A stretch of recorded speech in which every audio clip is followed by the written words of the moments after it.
As many of us are stuck at home, how can people make sure they're moving around enough to stay healthy and avoid dangerous things like blood clots? Dr. Ali Irshad is a vascular surgeon at Hartford Healthcare, and he's joining us now with some practical advice. Thank you for being with us, doctor. Thank you for having me, Kara. So how much do we really have to move to keep up good vascular health? So, the American Heart Association reports that 30 minutes of exercise a day for 5 days of the week are pretty much all you really need to kind of keep things moving. Obviously, without gyms and things like that available at this point, people are working out and exercising less, but at least 30 minutes a day, the minimum is what you need to continue keeping up with your vascular health. So what if that could be just walking, and does it have to happen all at once, or would you recommend people just take some walks after their meals? So, for a lot of our patients, we recommend just brisk walking. They don't have to run. They don't have to lift weights. A lot of our patients with peripheral arterial disease, which is disease of the vessels in the legs specifically, we recommend just brisk walking and exercise therapy in that regard. And what types of medication are really important right now to make sure that people are safe during this pandemic? So there are various medications that are used for vascular management, conservative management, vascular disease. As you know, atherosclerosis is a major part of vascular disease, which is the plaque building up in the vessels. These are vessels including the vessels going to the brain, which are the carotids, all the way down to the vessels going to your legs. It's a similar disease process. And for those, we recommend aspirin, a baby aspirin, which is an 81 milligrams. You can get over the counter. Also a statin, which is a cholesterol modifying medication. It helps decrease the cholesterol in the blood and also minimizes that plaque formation. And also both these medications help with the risk of stroke. So you're really helping not only your risk of stroke, but also the buildup of plaque in your arteries, and hopefully also minimizing the disease processes that are affecting various parts of the body and in the vessels and the arteries. Okay. What types of symptoms would you really need to go see a vascular surgeon, or maybe even make a trip to the ER, as I know a lot of people are trying to avoid the hospital right now? That's exactly right. You bring up a very good point. Obviously, we're at a time where going to the ER sometimes can be more daunting because there's patients who are sick with COVID, and people want to avoid doing that and going to the hospitals. So there are certain guidelines, I'd say, which we would indicate when you need to go to the ER and get emergent therapy or treatment versus what we can hold off on and do with conservative therapy. So just going through the different vascular beds or different vessels, for carotid disease, which is the vessels of your neck vessels going to the brain, if you have any stroke-like symptoms, if you have vision changes, numbness, weakness of your one side of your body, or any difficulty speaking that is unusual or out of the blue, that is a possible chance of risk of stroke. Especially if you know you have carotid disease, you need to go to the ER immediately for that and get evaluated. Even in a time of COVID, that's something that the brain is very valuable, and you can't risk that. Right. For the other vessels, for aneurysmal disease, which is the outpouching of your aorta, if you have an aortic aneurysm, a known one, most of those can be treated conservatively with medical management and good blood pressure control. But if you have a known aneurysm and you have symptoms of back pain, belly pain, flank pain, that is very concerning that you might be impending a rupture, and that requires an immediate ER visit or calling your vascular surgeon. But it really should be an ER visit. And lastly, if you have leg issues, circulation issues, you have peripheral arterial disease with narrowing of your vessels in your legs.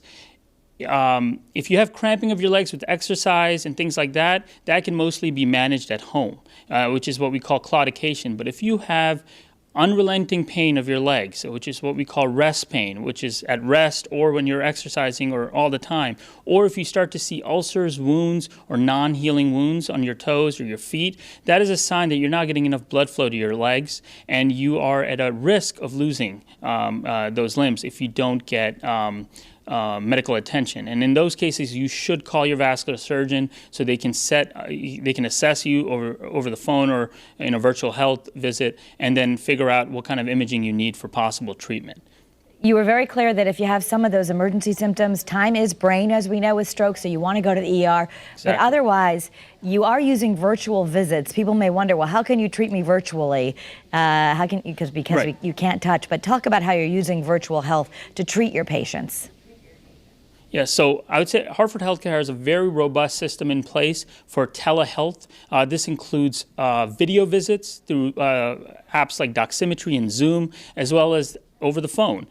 We sort of triage and figure out which patients we can do through either or what what capabilities the patients have at home with their computer and their with their phones, and we are able to accommodate them pretty well. My nurses and I and our practice really go through all these patients to figure out which ones we can see at home through virtual versus which ones absolutely have to come into the hospital. And the virtual ones have been working very successfully. Our practice, as well as other specialties at Hartford, have been doing it with very good success. So I have a question from Facebook, and I just want to shout that out to you because we do have many viewers watching, and they have a question. So Eva Stores is asking you to please discuss peripheral artery symptoms. Sure. So as I was saying earlier, claudication and rest pain are the two things that we look at when it comes to peripheral arterial disease. Claudication is the less extreme of the two, which is essentially cramping of your legs when you exercise. Exercise meaning going up the stairs, walking down the hall, walking a couple of blocks down the street. If you get cramping of your legs, that means that you might potentially have blockages in your arteries that don't cause issues while you are resting, but once you start exercising and requiring more oxygen to those muscles, you're requiring more blood flow, and that's when the pain starts. So that's the lesser of the two evils. The other one is rest pain, which is when you have pain all the time. This is the kind of pain you have when you're laying in bed, you wake up from your sleep because you're in so much pain.